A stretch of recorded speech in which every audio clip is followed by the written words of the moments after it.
আজকের পর থেকে আর অফিস যাবে না তুমি। কেন? কেন মানে? কি পড়ে যাচ্ছ তুমি? এটা কোন দিক থেকে দেখে মনে হচ্ছে তুমি বিবাহিত?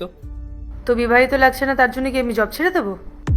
আরে না আছে কপালে সিঁদুর, না আছে গলায় মঙ্গলসূত্র, না আছে হাতে শাঁখাপলা, এভাবে কুমারী সেজে কেন অফিসে যাচ্ছ? এই সব তো পড়েও যেতে পারো। তো সবসময় কি এসব সিঁদুর শাখাপোলা পরে থাকা জরুরি নাকি? অবশ্যই জরুরি। আর বাকিরা যারা পড়ে তারা কি বোকা নাকি?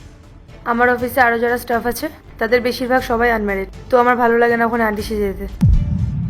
মানে তারা অবিবাহিত বলে তুমিও সবকিছু না পড়েই যাবে? সবাই জানে যে আমি ম্যারিড। যখন সবাই জানে তুমি বিবাহিত, তাহলে তো কোনো মানেই হয় না এসব না পড়ে যাওয়ার। ট্যাগ লাগানোটা কি খুব দরকার?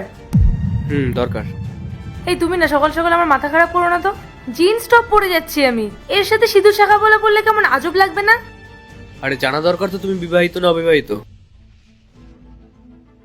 আচ্ছা, তোমাকেও তো দেখে মনে হয় না যে তুমি বিবাহিত। তুমিও আজকের পর থেকে অফিস যেও না।